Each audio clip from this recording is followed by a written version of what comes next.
Hey, what's up guys, aarava here, and welcome back to another episode of my F1 2021 My Team Career Mode, episode number 56 today for the Brazilian Grand Prix in Season 3, and this is it, the finale of Season 3, after our titanic season and battle with Lando Norris. It all comes down to this. There are only 3 measly points in it between myself and Lando. He is the one leading, we are the ones chasing as we go to Sao Paulo for the finale of this season. We've rounded out the Constructors' Championship. We won that last episode at the Mexican Grand Prix, so if you haven't watched that, be sure to go check that one out, because that was a really hectic Grand Prix. There were so many points where I thought we were going to be in a much worse position than we're in right now for the championship. At one point, I thought, we could have been losing out completely and would have had such a little chance of even coming back into this championship, and then in the end, it came out that we were able to bring down the gap to 3 points. I think this is the smallest gap we've actually had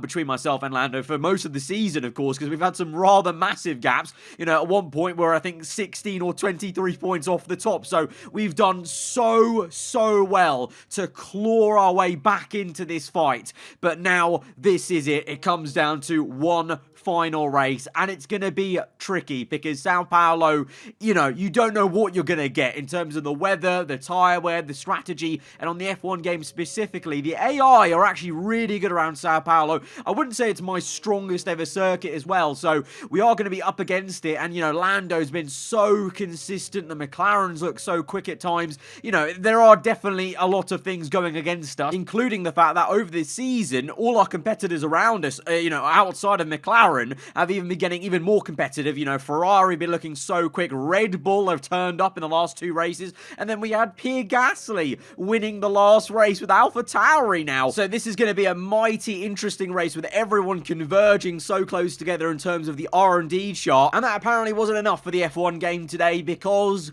we have rain forecast for the race. I mean, kind of fitting because we've had so much rain in this one Season 3 for whatever reason. So kind of fitting in a way that rain was going to be there for the final race. But yeah, typical Sao Paulo finale settings. We've got rain. It's going to get towards dry, maybe towards the end of the race. So it's a mixed up race in terms of the weather. So that just makes it, well, even more exciting for you guys, but more nerve-wracking for me because I'm not the best in the rain. I'm not the best at Sao Paulo. Match those two together, I'm kind of now nervous about how the kind of opening half of this race is going to go. But first and foremost, we have to try and qualify as well as we can, and that may aid us in the, the start of the Grand Prix.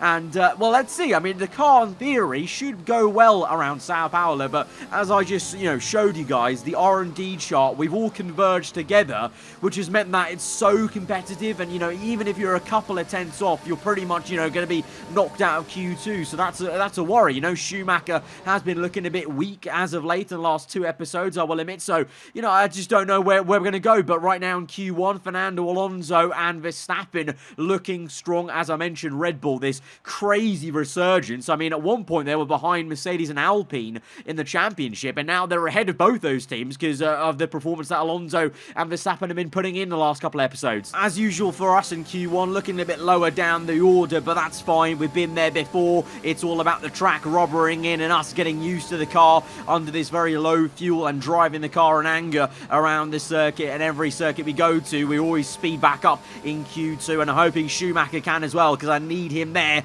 to maybe help me out. He's been a little bit stuck for kind of bad luck in general the last 2 episodes. Let's see how this one can do. We've already won the Constructors, so it really is just all focused on the Drivers' Championship. So I'd hope if Schumacher is there with me in the top 10 shootout and there with me in the race, he could actually, actively help me maybe, because there's no need to, worry about compromising for the team's points. It's all about me and Lando in terms of the actual point standings. But in Q2, Schumacher is knocked out as it becomes a little bit overcast, so maybe, the rain is already starting to, flirt with us a little bit on Saturday, but I don't think it will be raining at any point on Saturday as we go into the top 10 shootout. But Schumacher is knocked out in P12, and we're not even that, quick P9 there. To be fair to us, though, Lando is there in P8, and this is what I meant by the other cars around us. Ferrari, Red Bull, AlphaTauri in the hands of Gasly there, all looking quicker, which is bad news for me, because it means, you know, for those, if let's say me and Lando were racing for those positions in the race, that's less points I can get over him if I was to finish ahead of him by 1 position, and, you know, 3 points in it, I need more than 3 points to seal out the championship. So it's not actually great news in a way, that even though I'm close to Lando in terms of pace there, you know, because both of us are down the order, that doesn't actually help me. That's in favour of him in a way, and, well, Schumacher's out, so that, I don't know, that doesn't really bode too well for the car pace. I'm kind of worried here that our car is maybe not going to be quick enough at the most crucial point of the season. You know, halfway through the season, we were dominating 5 wins in a row. Nowadays, our car is looking a little bit iffy in qualifying, I must say. But we press on, and we'll see how we do in the top 10 shootout. It's a different session, so you just never know what's going to happen, maybe. But we're here on the first flying lap for Lando Norris, that is. He goes across the line. I think that puts him in P3 at the moment, and we're going to cut across then to our first flyer. This is on a worn set of soft tyres, so a scrub set. So this is a banker lap to basically just see where we're going to be. P7 obviously going to be down the order because it's not a new tyre. Now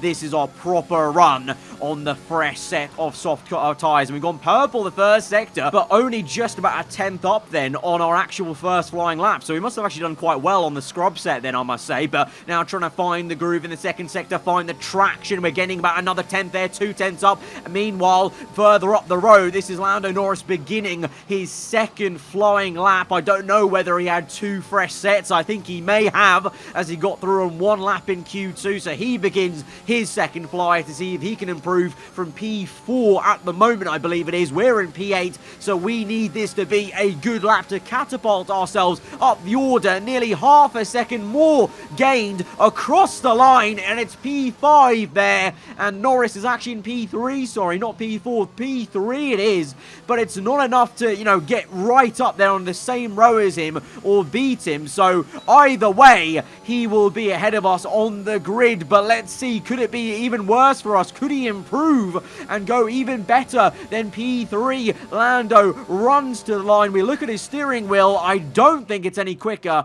and as we enter the garage, we now know we're going to be starting behind our championship rival in a wet start. And in the end, Lando gets pushed down to P4 as the Ferraris get their times, and Alonso goes quickest in his final ever qualifying session on this game in this career mode universe of ours. Fernando Alonso on pole position, Leclerc on the second row. But yeah, Lando, our rival, in P4. We're P7, so we are behind him for that wet race start. That's a bit, well, I really would have preferred us to be alongside him or, you know, ahead of him on the grid, but it is what it is. And, you know, we're in P7. We're starting P7. That is our lucky number. That's my race number. So let's hope it brings us some luck tomorrow in the race. Let's go to the grids for the final time in Season 3. Formula One returns to Sao Paulo once again with the stage set for what promises to be another classic Brazilian Grand Prix. Sebastian Vettel famously clinched his 3rd championship here in 2012, and in 2016, Max Verstappen treated us to one of the finest wet weather drives of all time. Interlagos, always a very special race here in Brazil. It's a 2.7 mile circuit with 9 lefts and 6 rights for a total of 15 corners. But it's a wet one today, so grip and visibility will be at a premium, and the drivers will need to be careful coming up the hill in Sector 3, the scene of many an accident over the years. It's not going to be plain sailing for our drivers today, although with the sky falling as it is, perhaps sailing isn't too far from the truth. Anthony Davidson, could be a wet one today. Great to have you with us. What are your thoughts? It is a touch damp, isn't it? Well, as a driver, there are 3 big things to worry about when racing in these kind of conditions: standing water, tyre temperature and visibility. Judging distance to the cars around you is really tricky when you're driving through the vast amounts of spray that these wet weather Pirelli tyres kick up. Before we begin, let's take a quick look at the grid lineup for today's race. Charles Leclerc lines up on pole position, and talented Spaniard Carlos Sainz completes the front row. As we continue through the rest of the grid today, we have Norris, Ricciardo, the owner driver, and Gasly, Hamilton, Tsunoda, Russell, and Fernando Alonso. They've taken a grid penalty. Bottas, Stroll, Max Verstappen, and Joe, Mick Schumacher, Giovinazzi, Esteban Ocon, and Callum Islands. They'll be starting further back after an earlier grid penalty. Mazepin, Lundgaard. They've taken a grid penalty. Matsushita and Nicholas Latifi. And with lights out just moments away, it's time to go down to the track. So already more drama and another twist to this tale in Season 3 before we even get to 5 red lights. Fernando Alonso loses pole position due to an engine penalty for this final race. So Leclerc and Sainz on a front row lockout for Ferrari. It's 2x2 with Norris and Ricciardo alongside each other, and we get elevated up to P5. So no longer in P7, but I'm hoping still we can go better. It's just going to be such a difficult race, I think. We've got from wet to dry, intermediates as well to dry, which intermediates is a very tricky tyre in this game. And then you've got the tyre wear, maybe, the strategy. If we're, in dry running enough at the end of this race, maybe there's going to be a second pit stop onto select tyres.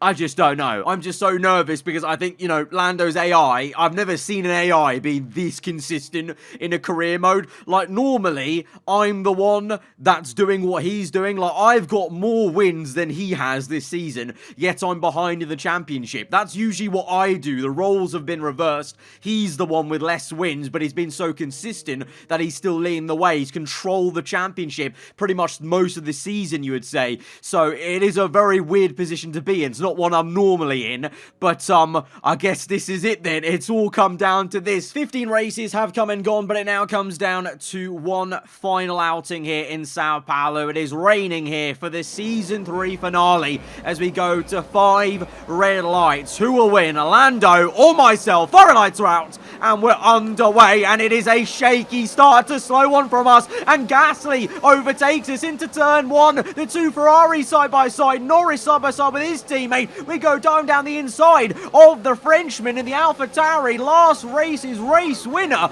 We're up into P5 again. We can see Norris just up the road, but the AlphaTauri's looking quicker. He's on the inside. The 2 Ferraris are still battling for the lead. Gasly down our inside. We're trying to keep around the outside. We've had a bit of a tank slapper and we've hit the wall and we're round. We've got damage on the floor and there's a massive crash. Oh my god.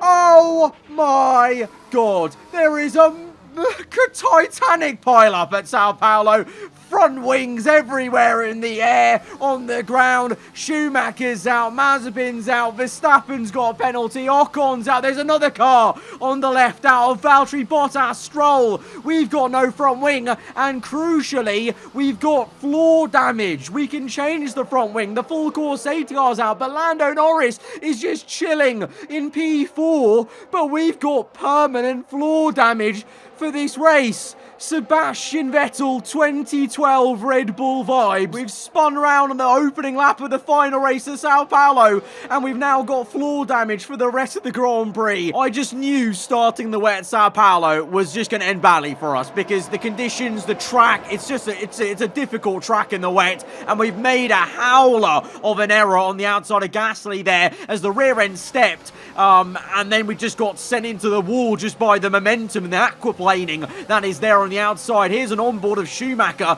and we're just going to witness, well, absolute devastation. Oh my lord. There's actually so much to unpack here. There's so much to unpack. I don't know how Gasly, by the way, he's still in this race. He avoids the wall by millimeters there on the left, but you've got Hamilton without a front wing. The Aston Martin and Alpine are, well, both Alpines have crashed into each other or other cars. You've got the Williams going out, Schumacher with his front left tyre out. Then you've got Giovinazzi who's spun round and gets T-boned by his own teammate Latifi. You've got Mazepin, the other Williams, taken out. The Haas cars, ironically, are still in this race somehow. But here we are then, going back to the live action under the safety car coming in. Hamilton is in, Gasly is in, the man we were racing when we made that mistake. It wasn't contact with Gasly, really. It was more just my mistake of the throttle modulation on the outside. I was so eager to stay ahead of Gasly because I know how quick he's looking now in the AlphaTauri, because the AlphaTauri team have actually made some upgrades at the end of this season. So I was so desperate to stay ahead of him, and in that haste, just planted the power a bit too much, and then the aquaplaning started because, obviously in the dry, I probably would have caught that, but in the wet conditions, so easy to just continue to lose the back end, and just this unfortunate series of events that has taken out 7 cars from this Grand Prix. We've only got 15 runners now in this race. The good news is we're still in the top 10. We're P9. We've changed our front wing. The bad news is Lando Norris is in P4 and I've got permanent slight floor damage. The only saving grace is my team have been telling me on the radio it's only slight damage and they say it shouldn't affect performance too much. I think in the wet it may do so less because the wet is a great equalizer in Formula 1, and to that effect we're looking to make a move straight off the bat. We go green in Sao Paulo again and we're side by side with Gasly once more. This time though, taking it cautious into turn 1. Gasly now side by side with Lewis Hamilton. Can we try and overtake both of them? Maybe one foul swoop. We're going to get Lewis on the curve because Gasly squeezes him out, but already the rear end stepping a little bit, having to watch out for it. Essentially the floor damage, it's not going to affect my turn-in necessarily. It's going to affect my kind of mid-corner, the ability to get the power down because, you know, the balance is going to be a little bit off, but I can already feel, you know, the engineers aren't lying. It doesn't feel horrendous and it's not as bad damage as if you remember back to season 2 at Monaco where our floor was, I think, red or, you know, very much solid yellow, whereas we've got lime green damage. So it's not the end of the world. And as I said, right now, this is the stint where we need to make the most difference because the wet is going to equalize us. In the dry, it may be a different story. And you may be seeing that right now as we're able to go around the outside of Pierre Gasly. He's going to defend and try and go back down the inside. He's giving us a real good fight. One of my biggest nemesis in the Formula 1 games in the past, giving me such a hard fight and stopping me making progress in this crucial championship fight with Lando Norris. But we get past him, and that's what I mean. In these conditions, the damage to the floor is not going to make much of a difference compared to the difference we can make of just being better on traction and trying to get the right racing lines to get around these cars. But in the dry, that's when I'm worried. That's when I'm worried about our pace being too poorly. But, you know, at the moment, showing good pace despite the damage. Can we do what Sebastian Vettel did all those years ago in 2012? He got spun around quite amazingly at that same corner, had floor damage for the rest of the Grand Prix as we now go down the inside of Yuki Tsunoda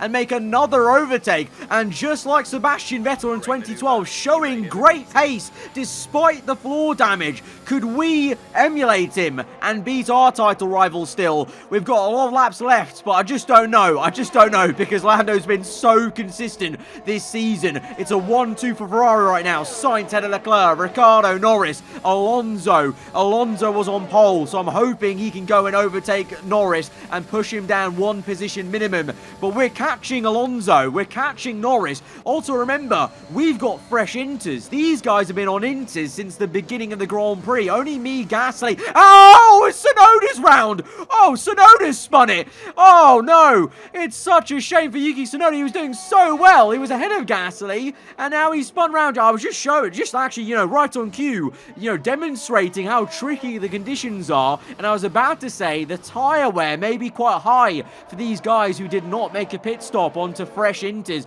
under the safety car, and Yuki was one of them. He didn't make a pit stop, I don't think so, and so that may have caused his spin there. So at this moment in time, I think they're starting to feel that tyre wear a bit too much, and that's why we're there now within half a second of Fernando. And on lap 13, we're here. The track is looking a little bit drier. I've been asking my engineer constantly, like every sector for the last couple of laps, what's the weather report? What's the weather report? Because we've done it twice now this season, where we pit earlier than everyone else for a different tyre compound in the wet conditions. Monaco, we started on inters at the start of the race when everyone was on full wet. At Austria, we went to inters earlier than everyone else. And this time, I'm going to take the gamble. I'm going to tell my team to box in this lap. I know it looks crazy. It looks far too wet. But I'm going to tell them to box in this lap for a set of medium tyres.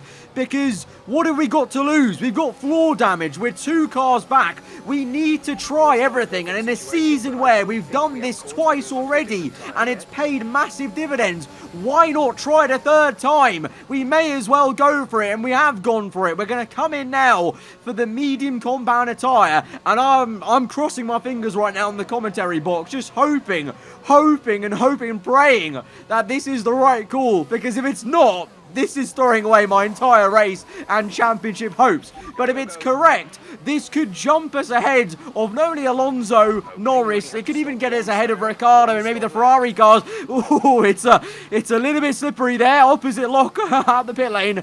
It's looking a bit treacherous out here. The grip is not fully there, but it's not horrendous. I'm not spinning into the wall straight away and then under braking right here. That turning's not too bad, you know.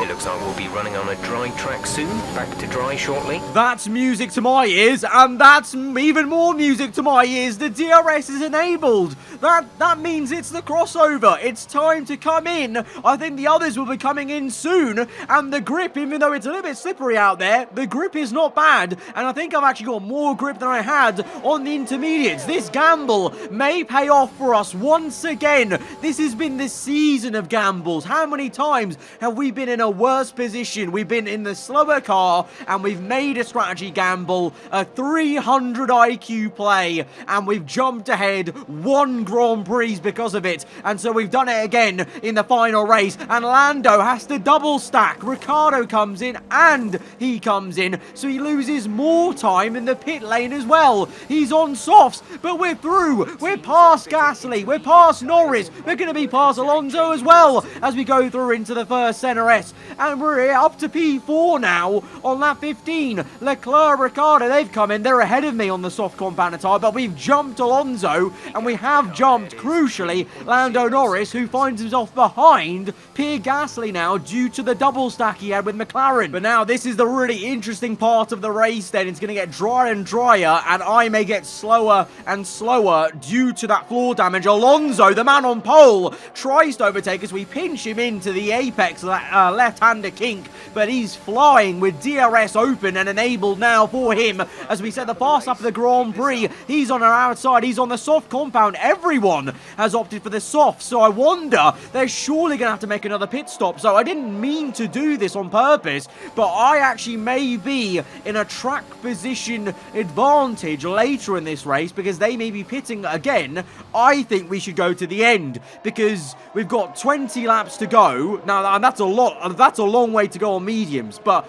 you've got to think, I don't have the pace to actually hold these guys up for much longer. They're going to overtake us. That's a fact because of the floor damage. So I need to just try and go to the end on medium. But at this point of the Grand Prix, we're not thinking about that. We're trying our hardest to fight these guys, but they're just too quick. Lando now sets the fast up of the Grand Prix. Verstappen then as well. We were 3 wide into turn 1 with Fernando Alonso and Pierre Gasly. Alonso's got us. Gasly's done the switchback on us from right to left. He's got DRS. We've got DRS though. So can we come back at him round the outside? We go toe to toe with the man we made the mistake with on the opening lap. Again, we're on the outside. This time though, in dry conditions, not making the same mistake. We dive down the inside, up the crest, into the heart of Sector 2, and we get back ahead of the Frenchman in the AlphaTauri. But Alonso, the man on pole, the quickest man on Saturday, no surprise he's passed us. The Red Bulls are going to be rapid. I think we may even see Verstappen close up to us. I think he's behind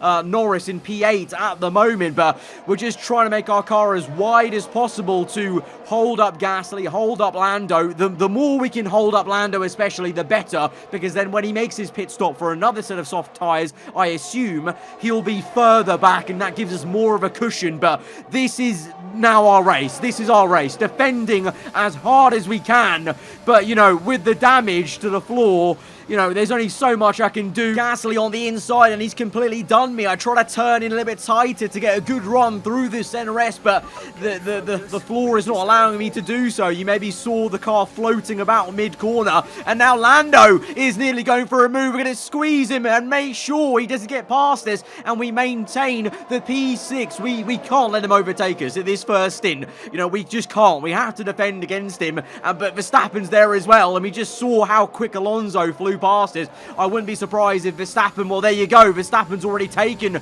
Lando already off camera, and now he's going to try and overtake us as we now fly on to lap number 20, then 16 laps to go, and Verstappen with the DRS flies past us and gets to turns 1's apex even before we can even have a chance to go side by side with him. He's just got too much pace in that Red Bull, and that McLaren is lurking about. The only saving grace is with the DRS here, I can actually pull myself in and maintain the track position against the McLaren. And on lap 21, we're hitting some blue flags now, some back marker cars that are helping me because they're holding up Lando as well. And also, you've got to remember at this stage now, those soft tyres have got to be wearing out. So I think that's the only reason why Lando's there within half a second, but he's not got quite the pace to overtake me because the tyre wear is now kicking in. They should be coming in, I would say, in the next lap or two, I would think, onto another set of soft compounded tyre. But like I said, our only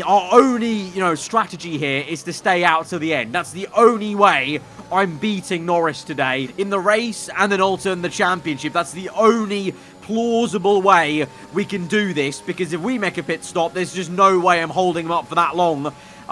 We have to just use the track position. And so lap 26 then, 10 laps to go, and now everyone is coming in for that second dry tyre pit stop. It's another set of soft tyres for everyone. We've chosen the mediums and we're going to the end. The tyre wear is already pretty high, and then you've got the damage, and then you've just got how quick these guys are going to be on the soft compound. And also remember, we weren't even that quick in qualifying. We qualified P7, so these guys are also quicker in terms of the car itself around Sao Paulo. And Leclerc, well, I think he's the race leader. Yes, he is, because he retakes the lead of the Grand Prix. We're momentarily leading the race. Amazingly, but Leclerc takes it back, and it looks like it's going to be a pretty strong and nailed on 1-2 for Ferrari. Sainz there in P2. This is quite ominous for season 4, I must say, thinking about that ahead, getting ahead of ourselves a little bit, but depending on how the R&D reset goes, Ferrari, I think they're going to be a massive contender for season 4's championship with the way Leclerc and Sainz have rounded out the season. Sainz now right up my gearbox, pushing me through these corners. Basically, you can see in the mirror how quickly he's closing up at certain corners, because midway through some of these corners, I'm trying to get on the power, but then with the force feedback, I can feel the car wobbling about because of the damage I've got. It's hard to tell for you guys watching at home, but for me driving with the force feedback, I can feel the lack of feedback basically, because the car feels floaty when you've got this damage to the floor. It kind of the middle of the car is just not there, obviously being the middle of the actual F1 car itself. So it's difficult. I mean, you guys saw in Monaco season 2 how undrivable it was.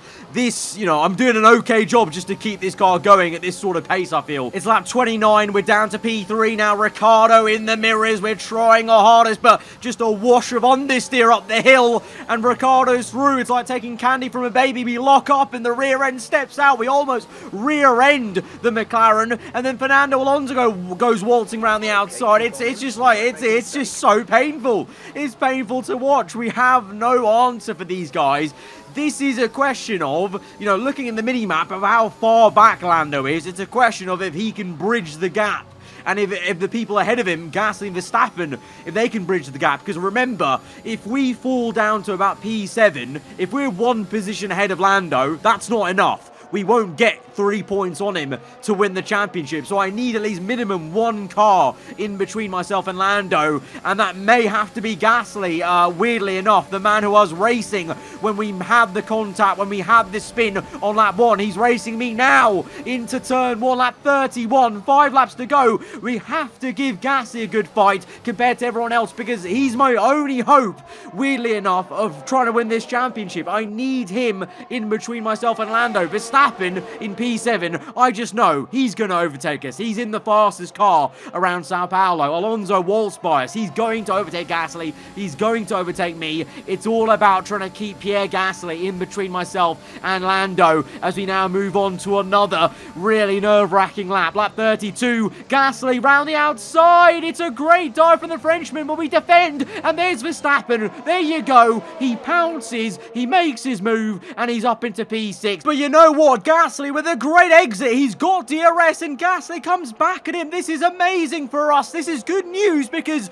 ideally if Verstappen was still behind us, then that's even better. 2 cars in between myself and the McLaren. Gasly fighting the older sister Red Bull team, but Verstappen has the overwhelming pace. Gasly can't do it. He's down to P7. Verstappen finally finishes off the move, and he's going to be right there as we're wobbling about with the steering wheel soaring away, and he's already going to try and overtake us. We pinch him in on the left, but we can't pinch him enough. He's there on the inside there. I had to give him the room, otherwise that would have been a crash. And now across the line onto lap 34, the third last lap. We're 3 wide into turn 1. Verstappen on the inside. We're trying and trying, but right there, he's got the grip, he's got the acceleration. We're going to have, no DRS actually, just ERS. Gasly, we're going to have to try and box him in with Verstappen. I can't let him overtake me, and we defend against Gasly harshly but fairly and just run him out of a bit of room there on the outside and maintain P6. But Verstappen sadly is past us,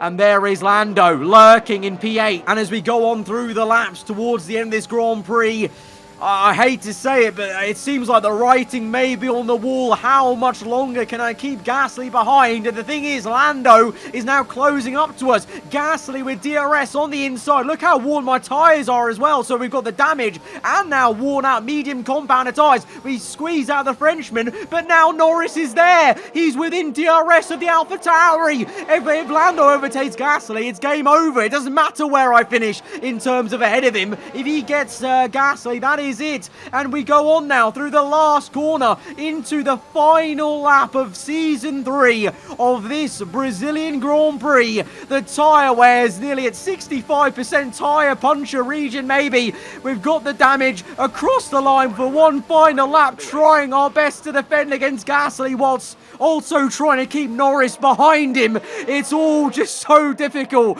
The writing is on the wall. The cards are against us. And there goes Lando. DRS. No, this could be it. I think it might be it. Lando on the inside. He's got him. He's got Gasly. That's enough. That's enough for him. Lando is going to try and overtake us maybe, but he doesn't need to. In this position, he would win the World Championship, but he has gone for the move. He goes for the dive. He goes for the blockbuster ending to beat us on track fair and square. Round the outside. We're going to squeeze him out. We're back up into P6, but it doesn't matter. Gasly needs to overtake him, and he just won't. I don't think he's got the pace for it. We've tried so hard this race with the strategy in the wet and the track position, but it's not enough. And now Lando sends it into the final corner, puts us wide. Gasly's through down the inside. Gasly will get P6, but Norris is ahead of us fair and square on the track now in P7.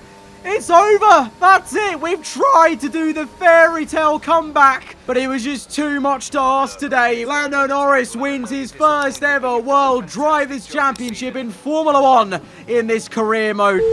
Yeah, boy! And so the celebrations begin, and well earned they are indeed. It may have looked simple at times, but as any racing driver will tell you, competing at this level, at the very top, boys! is anything but simple. There's no catching them now then. We have a new World Drivers' Championship. No, definitely not. Victory today then, but bittersweet emotions I'm sure, as the championship slips through their fingers. Even so, what a fantastic final race of the season this was. What do you think it was, Ant, that gave them the edge over the competition today? Without a doubt, the safety car changed everything today. The key to their success was keeping calm and reacting to the situation quickly. We've seen teams in the past throw away wins because they were too hesitant, but here they were decisive, and that's allowed them to take the advantage. Ferrari are at it again, an excellent performance at today's Grand Prix, and they're certainly a team that know what they're doing out there. Well, there you have it. What a mental finale. Sao Paulo always delivers, and it has today with the wet to dry. It's a 1-2 for Ferrari. Very ominous signs, like I mentioned, midway through that race for Season 4. They're surely going to be strong if they have enough R&D points to, alleviate the reset into next season. But Alonso bows out of Formula 1 as well on the podium in his final ever F1 race. Lando Norris, though, P7. For us, P8. not enough. I mean, it wasn't going to be enough anyway. Even if we finished ahead of Lando in P7 and he was P8, that wouldn't have been enough. We needed to keep that, you know, middleman of Gasly in between. It obviously just had to be Gasly, the one that we were fighting at the end, you know, and we needed him to be in between us. You know, the same man that I was trying to get around the outside on lap 1 when we had the spin and had the floor damage. I tried to do the Sebastian Vettel comeback drive, but it just wasn't enough. That we just didn't have the pace there. I mean, you saw how quick they were. I think I personally did very well to actually hold up as much as I did, because they could have easily flown by me so much quicker. But I tried to, you know, weave around, played a little bit unfair maybe at times to squeeze them in, but obviously didn't want to overstep the mark too much and be as fair as I could, and in the end it just wasn't enough. And the AI and the man who is honestly the more consistent man this season has won. So GG's. I mean, the amount of times I've won a championship by being consistent, I mean, it was only a matter of time before one of the AI would give me a taste of my own medicine in that regard. Lando Norris wins the championship by winning less races than me, but is the man who just was always there, always there. I think there was only 3 times this season he's been outside the top 5. That's how good he was this season to go up against. Guys, that was an absolutely nail-biting roller coaster of emotions of a finale for Sao Paulo. If you guys did enjoy, hit that like button and let me know what you thought in the comments below. If you have enjoyed the entire season, then hit that like button. If you're new around here, do get subscribed for more career mode action like that, because season 4 is going to be on its way at the end of this week. But till then, guys, hope you enjoy the rest of your day. Goodbye.